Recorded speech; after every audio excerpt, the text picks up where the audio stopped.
The Galactic Council Chamber was the largest room in the known universe. It sat at the center of Station Prime, a massive structure floating in neutral space between 100 different star systems.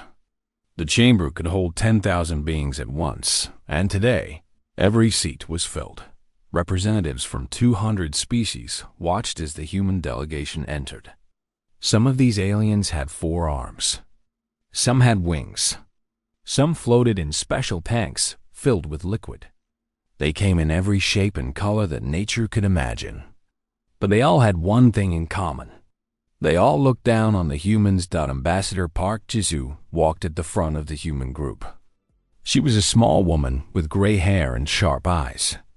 She had served as Earth's voice in this chamber for 15 years. In that time, she had learned to hate this place. She had learned to hate the way the other species laughed when humans spoke. She had learned to hate the unfair rules that kept her people poor and weak. Today, that hatred had finally found its purpose. High Arbiter Vellum sat on the central platform, looking down at everyone else. He was an Arenthi, a species with 4 arms and skin the color of old bronze. The Arenthi had ruled the Galactic Council for 1,000 years. They made the laws. They controlled the trade routes. They decided which species could grow and which would remain small. For 300 years, humanity had remained small. Jisoo remembered studying the history as a young woman. When humans first reached the stars, they had been so hopeful. They thought they would find friends among the alien species. Instead, they found the Galactic Council. The Council welcomed humanity with open arms and then slowly wrapped chains around them. The restrictions came one by one. Humans could not colonize certain star systems because they were reserved for senior species. Humans could not build ships with drives faster than Class 3 because faster technology was too dangerous for young civilizations. Humans had to pay tribute to the Council for protection against threats that never seemed to come. 300 years of rules. 300 years of humans begging for scraps at the galactic table. 300 years of being told they were not good enough. Today, it ended. Far above the chamber, Admiral Kan Do-yoon watched the scene through a video screen on his ship. The Hanseong was Earth's flagship, the largest vessel humanity was allowed to build under Council rules. It was a good ship, but Do-yoon knew was nothing compared to what other species had. His second-in-command, Commander Yoon Hana, stood beside him. She was young, only 35 years old, but she had proven herself in a dozen small conflicts along the border. "The ambassador looks calm," Hana said. Do-yoon nodded. "She has been waiting for this moment her entire life. We all have." Down in the chamber, Jisoo reached her place at the human delegation's podium. It was located at the very back of the room, the lowest position possible. Another insult that humans had been forced to accept. She touched a small button on her collar. This activated a translator that would convert her words into 100 different languages at once. "High Arbiter Vellum," she said. Her voice was quiet but clear. "Distinguished representatives of the Galactic Council, I come before you today with an announcement." Vellum waved one of his 4 hands in a lazy gesture. "Speak, human, but be brief. We have important matters to discuss after you finish." Jisoo smiled. It was not a friendly smile. "I will be very brief," she said. "For 300 years, humanity has followed every rule this council created. We paid our tribute. We accepted our restrictions. We bowed our heads and did as we were told." She paused. "Did you know that human children learn about this chamber in school? They learn that this is a place of fairness and justice. They learn that the council protects all species equally." She let out a small, bitter laugh. "We tell our children lies so they will not lose hope. But I am done telling lies." The chamber grew quiet. Even Vellum stopped moving. "The truth is simple," Jisoo continued. The Galactic Council does not protect humanity. It exploits us. You take our resources. You limit our growth. You dismiss our voices as if we are nothing more than insects buzzing in your ears. Her voice grew stronger. 300 years we have suffered this treatment. 300 years we have waited for things to change. They never did. She straightened her back and lifted her chin. The United Earth Federation formally withdraws from all Council treaties. Every trade agreement. Every mutual defense pact. Every restriction that you have placed upon our people. As of this moment, they are all gone. For a long second, no one in the chamber moved. Then chaos erupted. Aliens began shouting in a dozen languages. Some demanded that Jisoo be arrested. Others called for war. The noise was so loud that it shook the walls. Vellum slammed all four of his arms against his podium. Silence! He roared. The noise faded slowly. The High Arbiter leaned forward, his small eyes fixed on Jisoo. You foolish creature. You cannot survive without the Council. Do you have any idea what you have done? I know exactly what I have done, Jisoo replied. The Dravosi Hive has been watching your border worlds for decades, Vellum said. They are predators. They consume weak species for food. The only reason they have not attacked humanity is because of Council protection. Without us, they will swarm your colonies within a single cycle. Your people will be eaten alive. Jisoo did not look afraid. Perhaps you have made a serious mistake, High Arbiter. Perhaps you have spent so long looking down on humanity that you forgot to actually look at us. What is that supposed to mean? It means that for 300 years, you kept us weak on purpose. You were so afraid of what we might become that you wrapped us in chains. Jisoo's smile returned. But chains can be broken. And fear, High Arbiter, is often based on very good reasons. She turned and walked toward the exit. The other human delegates followed her. None of them looked back. Vellum shouted after them. You will regret this. When the Dravosi come, you will beg us for help. You will crawl back to this chamber on your knees. Jisoo stopped at the door. She looked over her shoulder one last time. No, she said simply. We will not. The door closed behind her. On the Hanseong, Admiral Do-hyun took a deep breath. Send the signal to all human ships and stations. Operation Silent Night begins now. Commander Hannah nodded and began entering commands. Sir, are we really ready for this? Do-hyun watched the chaos still unfolding in the council chamber on his screen. We have been ready for 100 years. We just needed someone brave enough to pull the trigger. He turned away from the screen. Begin the evacuation of all border colonies. I want every human vessel in dark running mode within 6 hours. No signals, no communications, nothing. The Council will send scouts to find us, Hannah said. Let them look. They will find nothing but empty space. Do-hyun allowed himself a small smile. Humanity is about to disappear. And when we return, the galaxy will never be the same.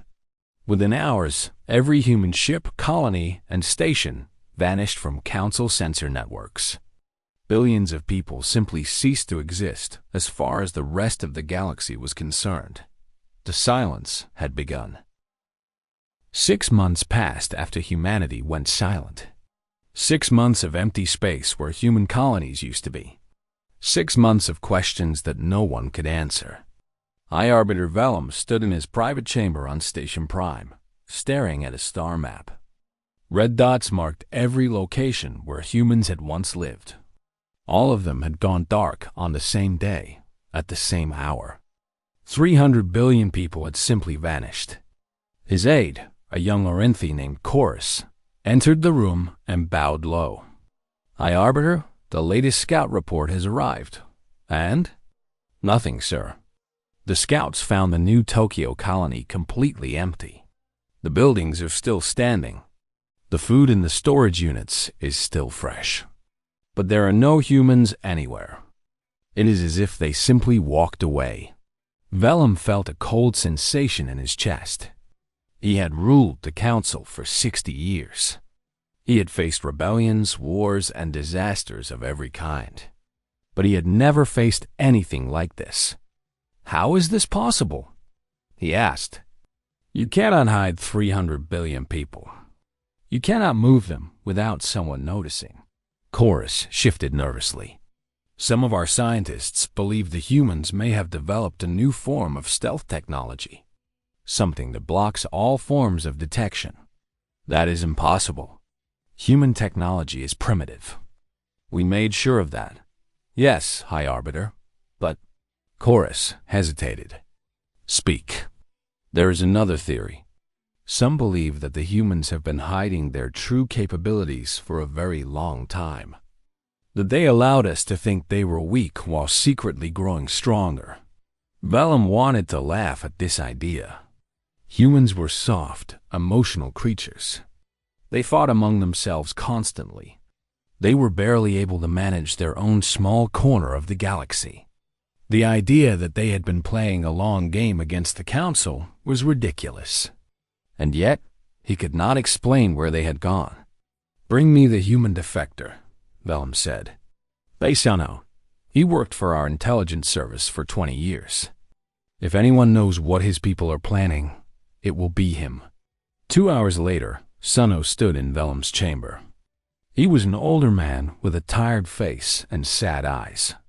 He had betrayed his own species decades ago, selling secrets to the Council in exchange for money and comfort. Vellum had always considered him useful but disgusting. Tell me what you know, Vellum demanded. Sunho sighed. I know less than you think, High Arbiter. I left human society 30 years ago. Things have changed since then. But you still have contacts among your people, yes? Spies who report to you. I did. All of them have gone silent along with everyone else. Sunho looked at the star map on the wall. Whatever the humans are doing, they planned it very carefully. Even traitors like me were kept in the dark. Vellum slammed his fist on his desk. This is not acceptable. The Council cannot function with a major species simply disappearing. The other members are asking questions. They are starting to doubt our power. Perhaps that is exactly what the humans want. What do you mean? Sunho walked closer to the star map. He pointed at the empty red dots. Think about it, High Arbiter. For 300 years, humanity has been the example that keeps other species in line. You point at us and say, look at the humans. They tried to grow too fast, and we had to limit them. Obey our rules, or the same will happen to you. He turned to face Vellum. But now the humans are gone. And instead of being destroyed, we simply vanished. Other species are starting to wonder. If the humans can escape the Council, maybe we can too. Vellum felt the cold sensation grow stronger. He had not considered this angle. The Council's power was based on fear and control. If that fear started to fade. There is something else, Sunho said. Something I learned just before all my contacts went silent. What? Sunho pulled out a small device from his pocket. He pressed a button and a hologram appeared in the air. It showed a dark region of space filled with floating rocks and debris. In the center of this debris field, barely visible in the shadows, was a massive structure. This image was captured 3 months ago by one of my spies, Sunho explained. It shows a hidden shipyard in the debris field around a shattered moon. The humans call it the graveyard. It has been abandoned for centuries, or so everyone thought. Vellum leaned forward to study the image. The shipyard was enormous, larger than any he had ever seen. And the ships being built there, those drive signatures, Vellum whispered. They cannot be real. Class 7 drives, Sunho confirmed. Technology that the Council declared impossible 1,000 years ago. Technology that would allow ships to jump across the entire galaxy in seconds. How? How could the humans develop this? We monitored all their research. We limited their scientists. We controlled what they could study. Sunho smiled, but it was not a happy expression. You controlled what they showed you, High Arbiter. Humans learned long ago that the best way to survive was to appear weak while building strength in secret. Every time your inspectors visited our research facilities, they saw exactly what you expected to see. The real work happened somewhere else. Vellum stared at the hologram for a long moment. Then he asked the question that had been burning in his mind. Is there more? Sunho nodded slowly. The Dravosi Hive sent a raiding fleet to the human colony of New Bizin 3 months ago. 40 warships, enough to destroy a small civilization. I heard about this raid.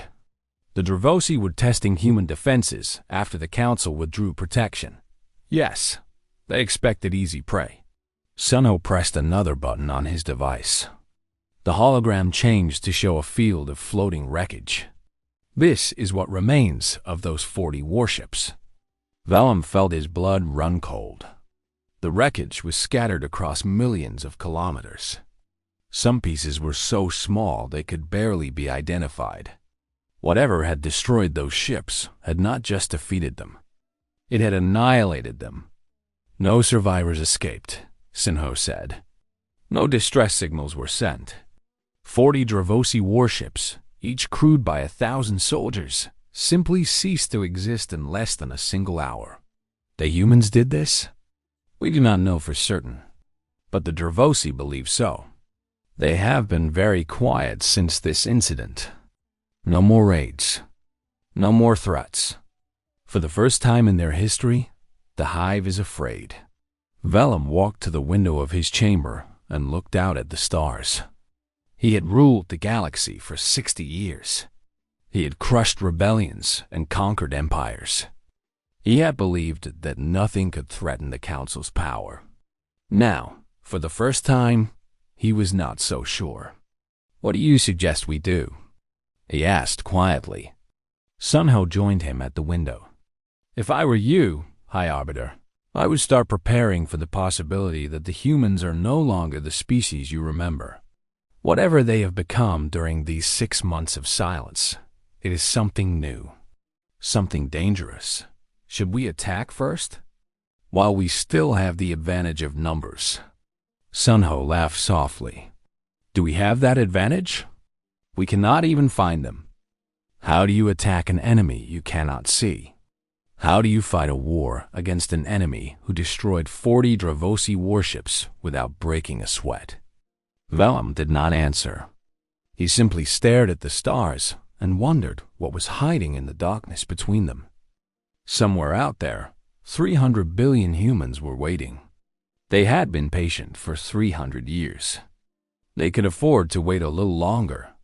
And when they finally showed themselves, the galaxy would learn what happened when you pushed humanity too far. The silence continued, but it would not last forever. The Dravosi were angry, more than angry. They were hungry for revenge.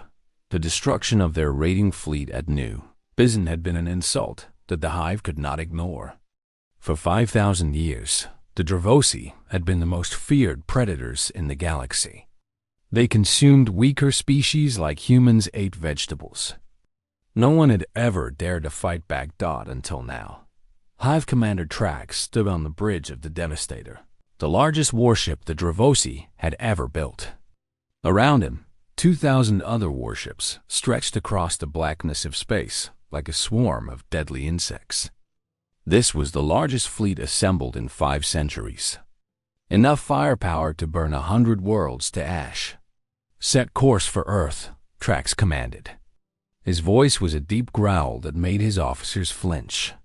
We will find where the humans are hiding, and we will make them pay for what they did to our brothers. The fleet began to move. 2,000 ships, each one bristling with weapons, each one crewed by soldiers eager for blood. They jumped through space toward the coordinates where human territory had once been. when they arrived. They found 50 ships waiting for them. Captain Myray stood on the bridge of the Chiangryong, watching the Dravosi fleet appear on her sensors. She was a small woman with short black hair and calm eyes. She had been a fighter pilot before the silence began. Now she commanded something much more powerful. Her ship was unlike anything the galaxy had seen before. It was sleek and angular, with sharp edges that seemed to cut through space itself. The hull was covered in a dark material that absorbed light, making the vessel hard to see even when you were looking directly at it. 2,000 enemy ships, reported her tactical officer, Lieutenant An Jinho. That is 40 to 1 odds against us, Captain. Myray smiled slightly. Those poor creatures. They have no idea what they are facing. Behind her, Admiral Kang Do-yoon watched from a holographic display. He was commanding the operation from a safe distance, but he wanted to see everything that happened. Captain, he said, you have permission to engage. Show them what 6 months of work has created. With pleasure, Admiral.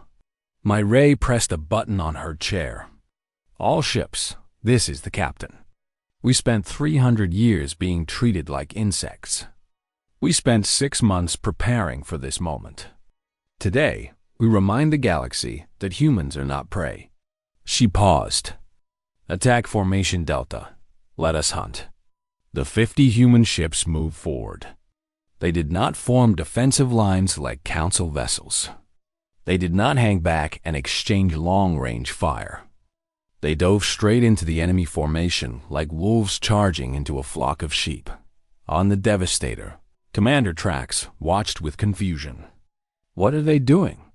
They are too few to attack us directly. This is suicide. His sensor officer made a strange sound.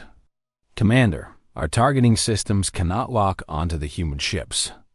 They keep disappearing from our sensors. That is impossible. Increase power to the targeting array. I am trying, Commander. It is not working. Their ships move too fast. They change direction in ways that should not be possible. Trax watched as the human vessels weaved through his fleet like shadows. Every time a Dravosi ship tried to fire, the humans were already somewhere else. It was like trying to catch smoke with your bare hands. Then the humans started firing back. The first Dravosi warship exploded before anyone realized what had happened. Then another. Then 3 more. The human weapons cut through Dravosi armor like it was made of paper. Ships that had taken years to build were destroyed in seconds. Return fire. Trax screamed. All ships return fire. His fleet tried to respond, but it was chaos. Dravosi ships were shooting in every direction, often hitting their own allies by mistake. The humans were everywhere and nowhere at once, striking from angles that seemed impossible. Captain Myray flew the Chiangryong directly through the center of the enemy formation. Her ship was a blur of motion, spinning and twisting in ways that would have killed a normal crew. But her vessel had systems that protected the people inside, allowing them to survive maneuvers that no one had thought possible. Target the flagship, she ordered. The Chiangryong's weapons locked onto the Devastator. 3 beams of brilliant blue light shot across space and struck the massive Dravosi ship. The beams burned through the armored hull like a hot knife through butter. On the Devastator's bridge, alarms screamed and panels exploded. Commander Trax watched in horror as his ship began to die around him. How? He whispered. How are they doing this? His question was never answered. A final shot from the Chiangryong struck the Devastator's engine core, and the entire ship vanished in a ball of fire. The battle lasted 11 minutes. When it was over, the void of space was filled with wreckage. Shattered hulls, broken weapons, and the frozen bodies of Dravosi soldiers drifted in the darkness. Of the 2,000 ships that had come to destroy humanity, only 53 remained. Captain Myray ordered her weapons to stand down. She opened a communication channel that every surviving Dravosi ship would receive. This is Captain O'Myray of the United Earth Federation. Your fleet has been destroyed. Your commander is dead. You came here to consume us like you have consumed so many others. Her voice was calm and cold. Now you understand that humanity is not food. We are not prey. We are not the weak species you remember. She let the words hang in the silence for a moment. I am going to let you go. All 53 of you. Return to your hive. Tell your leaders what happened here today. Tell them that humanity is no longer asking for a seat at the galactic table. We are building our own table. And if the Dravosi ever threaten our people again, we will not stop at destroying your fleet. We will come to your homeworld and end your species forever. She closed the channel. Lieutenant Anne looked at her with wide eyes. Captain, are you sure it is wise to let them go? They will report our capabilities to their leaders. That is exactly what I want, Myray replied. Fear is a powerful weapon, Lieutenant. Those 53 ships will spread stories about what they saw today. Those stories will grow with each telling. Soon, every species in the galaxy will know that humanity is no longer something to mock or exploit. She leaned back in her chair and watched the surviving Dravosi ships limp away into the darkness. Besides, this was not about killing. The Dravosi understand violence. They respect it. Today, we taught them that humans can be violent too. But we also showed them something else. We showed them mercy. We could have destroyed every last one of them, but we chose not to. Why does that matter? Myray smiled. Because violence makes enemies, but mercy makes allies. The galaxy is watching, Lieutenant. They are all watching, and they need to see that humanity is not becoming a new version of the Council. We are not trying to rule through fear and force. We are trying to build something better. Far away, Admiral Doyoon watched the final reports come in. 0 human casualties. 50 ships against 2,000, and not a single human life lost. It was the greatest military victory in human history. But Doyoon knew that this was only the beginning. The Council would respond to this defeat. Other species would start asking questions. The careful balance of power that had existed for 1,000 years was about to collapse. Sir, Commander Hana said from beside him. Ambassador Park is on the line. She wants to know if the operation was successful. Dawn nodded. Tell her that Phase 3 is complete. Humanity has announced its return. He looked at the star map showing the debris field that used to be a Dravosi fleet. Now the real work begins. The silence was over, and the galaxy would never be the same. The news of the Dravosi defeat spread across the galaxy like fire through dry grass. Within days, every species from the core worlds to the outer rim had heard the story. 2,000 warships destroyed by 50. The most feared predators in the galaxy running away in terror. Humanity, the species that everyone had mocked and exploited for 3 centuries, had shown its teeth. And those teeth were very, very sharp. High Arbiter Vellum called an emergency session of the Galactic Council. The chamber that had once been filled with confident voices and dismissive laughter was now filled with fear and confusion. We must respond to this threat, declared Ambassador Krill of the Velthani Trade Consortium. His species was small and green, known for their love of money more than their love of war.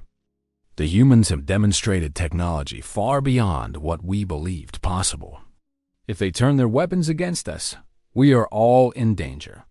Then we should strike first, growled Representative Gorm of the Militant League.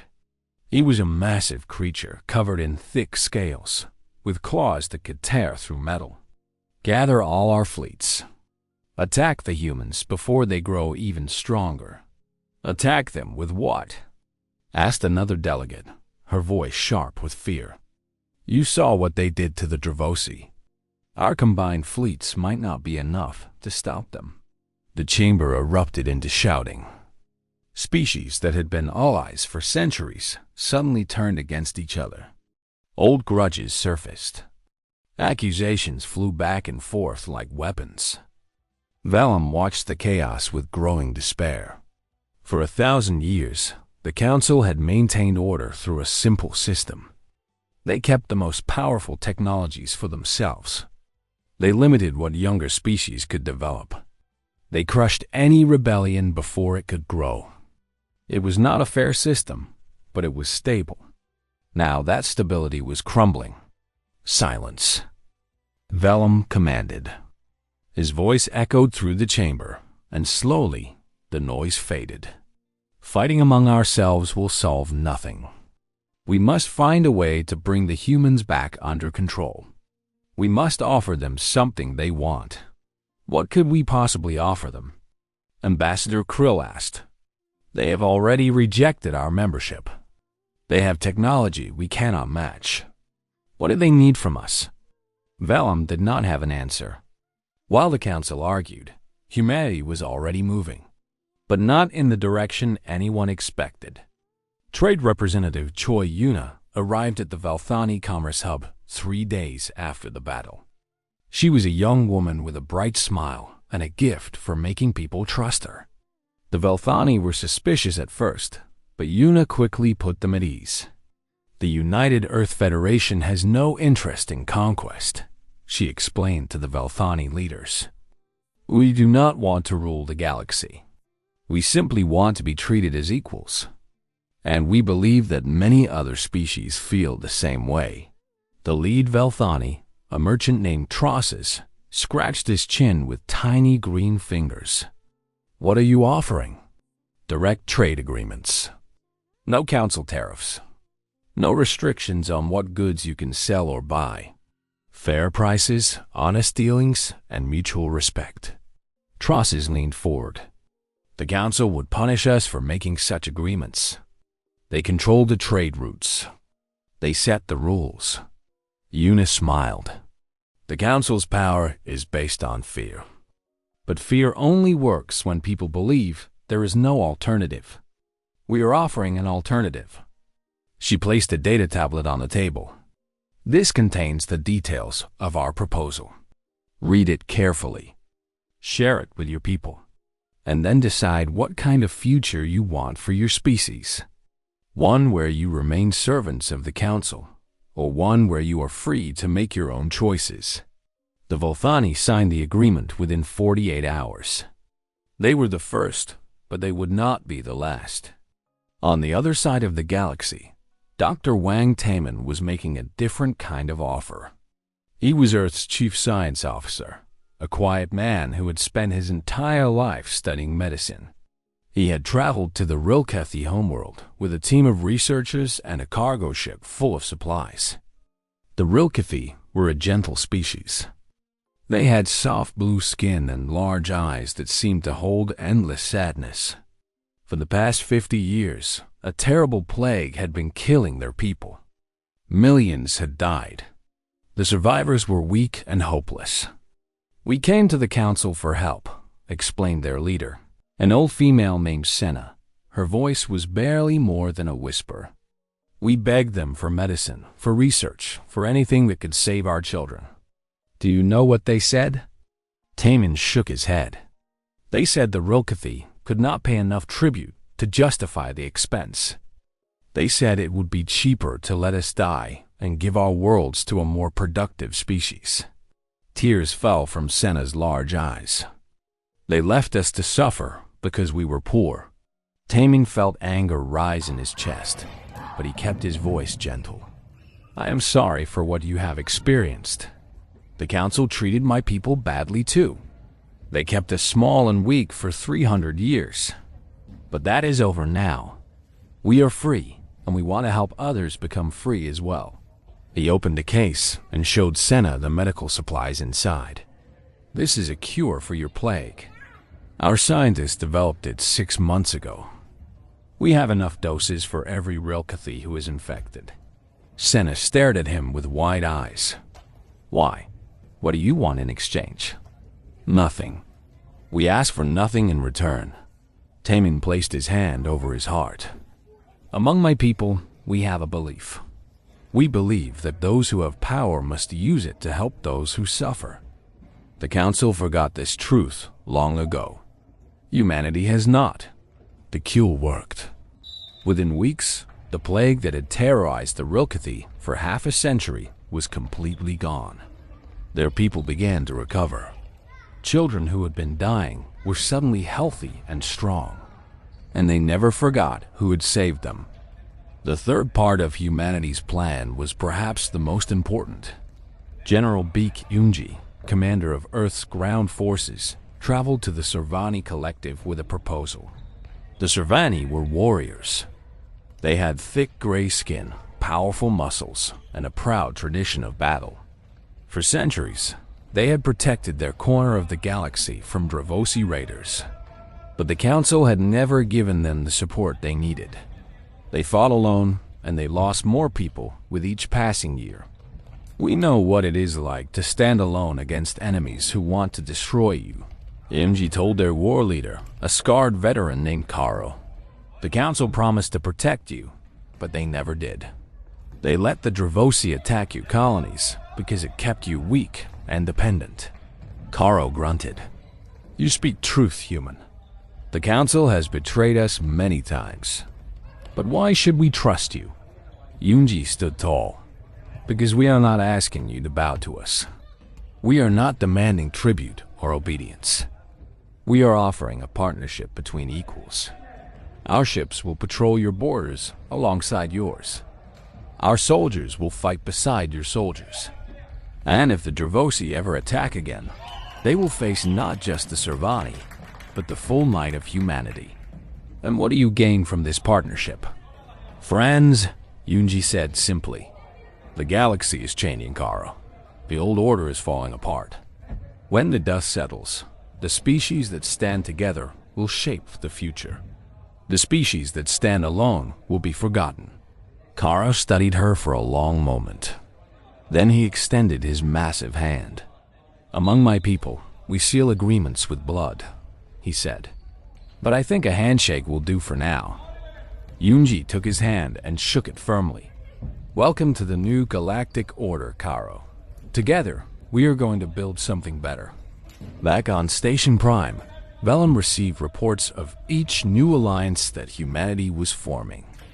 The Volthani, the Rilkethi, the Servani, and more.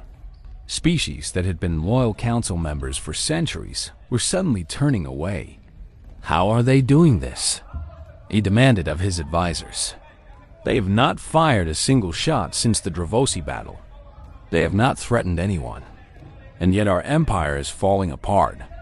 Bei Sunho, the human trader, was still serving as an advisor. He answered the question with a sad smile. They are doing what the Council never did, High Arbiter. They are treating other species with respect. They are offering help without demanding submission. They are showing the galaxy that power does not have to mean cruelty. Sunho walked to the window and looked out at the stars. You kept humanity in chains because you were afraid of what we might become. Now you are learning the truth. Humanity is not a threat because of our ships or our weapons.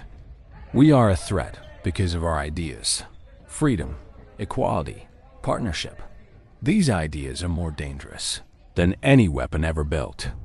Vellum slumped in his chair.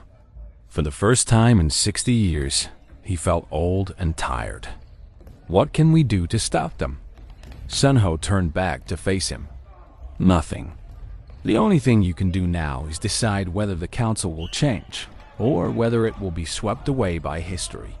He bowed slightly and left the chamber.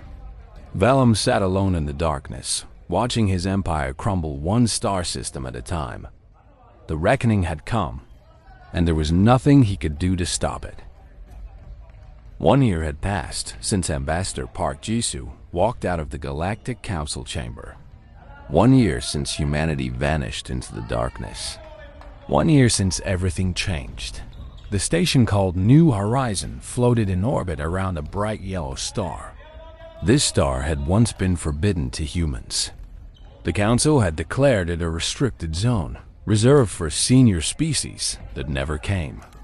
Now it belonged to everyone. New Horizon was the largest station humanity had ever built.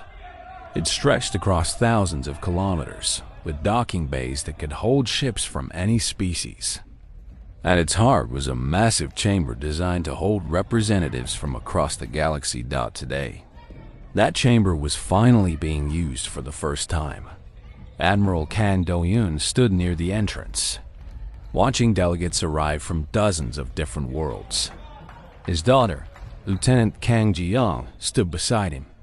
She had been promoted twice in the past year, rising through the ranks on her own skill and hard work. "I never thought I would see this," Do-yoon said quietly. "When I was your age, humans were treated like servants. We had to beg for permission to travel through our own space. And now," he gestured at the crowd of aliens walking past them. Belthani merchants in their colorful robes, Rulkathi healers with their gentle blue faces, Sovani warriors in their ceremonial armor, and dozens of other species, each one representing millions or billions of their people. "Now they come to us," Ji-young finished. "Not as masters, but as partners. Does it make you proud?" Ji-young considered the question carefully. "It makes me hopeful, Father, but I know that hope can be fragile. Building something new is harder than destroying something old." Da-yoon smiled at her wisdom. "You sound like your mother. She taught me well." They watched as the last delegates entered the chamber. 53 species had sent representatives today, more than half of the Council's former members. Each one had come to discuss a future that was no longer controlled by the Oranthy hegemony. That hegemony was in ruins now. After centuries of rule, the Oranthy Empire had collapsed in the Civil War. Different factions fought for power while their former subjects watched and waited. High Arbiter Vellum had been removed from his position by his own people, imprisoned in a cell where he could no longer harm anyone. The few species that remained loyal to the old Council huddled together on a handful of worlds, their influence fading with each passing day. They still talked about restoring their power, still dreamed of putting humanity back in chains. But those dreams grew weaker every time another species joined the new alliance. Inside the chamber, Ambassador Park Jisoo took her place at the central podium. She looked older than she had a year ago. The weight of everything that had happened showed in the lines of her face and the gray in her hair. But her eyes were still sharp, and her voice was still strong. "Friends," she began, "we gather here today to begin something that has never been attempted before. For 1,000 years, the galaxy has been ruled by fear. The strong dominated the weak. The rich exploited the poor. Species that should have been allies were turned against each other to serve the interests of a few." She paused to look around the chamber at all the different faces watching her.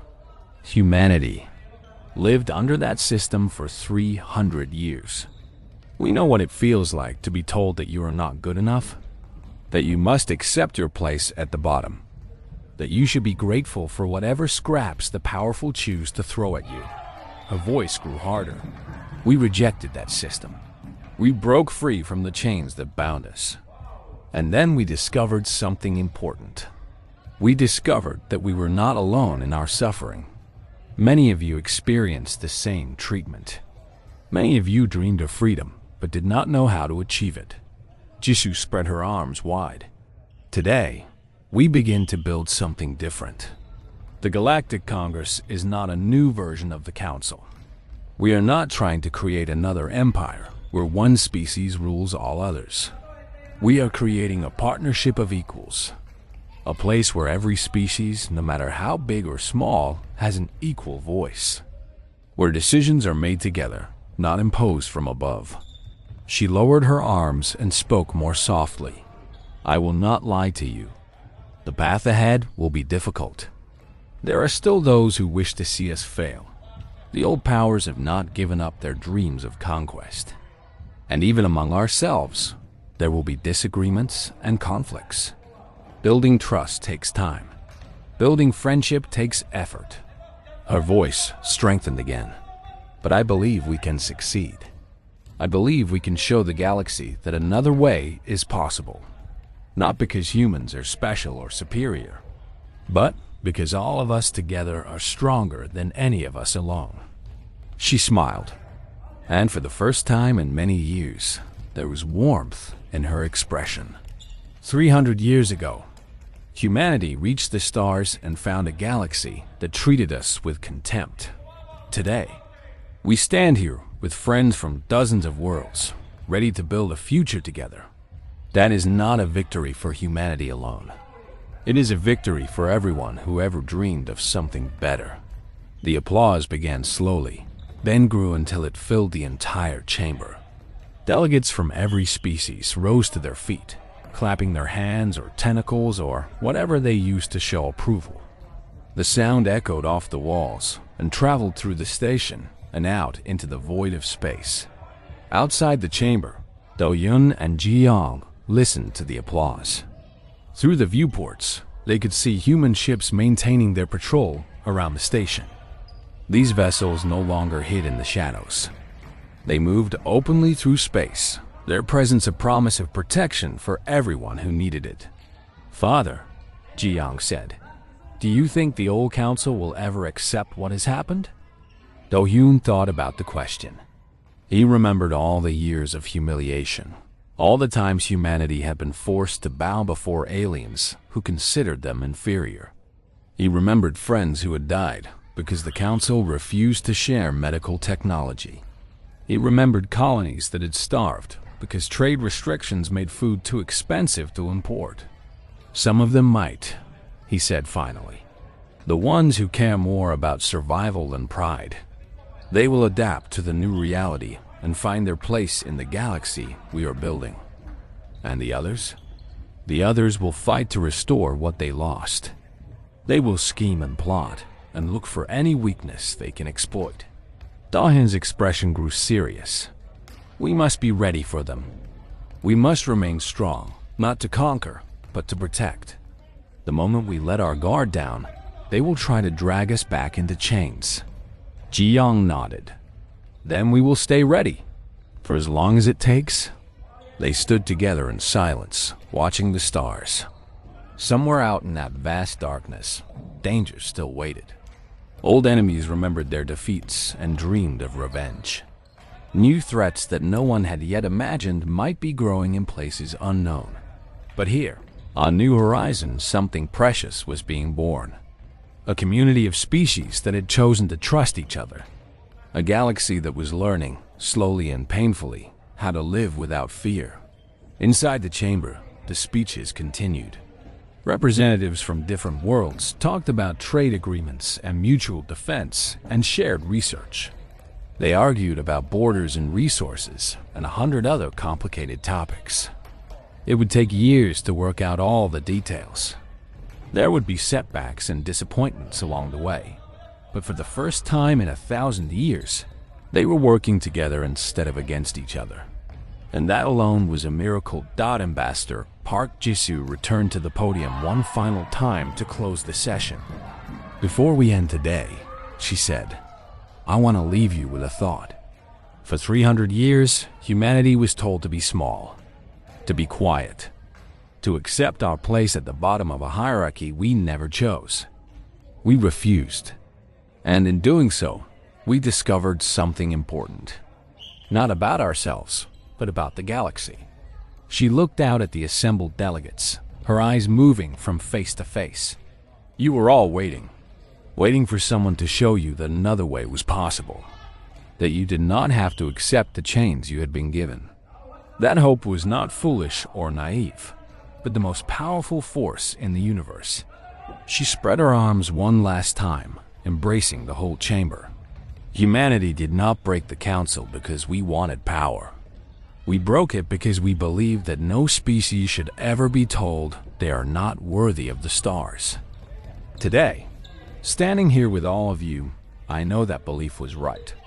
The second round of applause was even louder than the first dot as the delegates filed out of the chamber. Captain Oh My Ray watched from a balcony above. She had been invited to attend the Congress as a hero of the Dravosi battle, but she preferred to observe from a distance. Crowds made her uncomfortable. Commander Yoon Hana joined her, holding 2 cups of tea. "What are you thinking about?" Hana asked, handing 1 cup to Myray. Myray accepted it gratefully. "I am thinking about how strange this all is. 1 year ago, I was just a fighter pilot, flying small missions along the border. Now I am watching history being made. You helped make that history. Without your victory against the Dravosi, none of this would be possible. That is what worries me." Myray sipped her tea. History rarely follows a straight line. There are always unexpected turns. Always new challenges that no one saw coming. You think something bad is going to happen? I think we should enjoy this moment while it lasts, but never forget that the galaxy is vast and full of dangers. Myray looked out at the stars beyond the viewport. Somewhere out there, someone is watching us and making plans.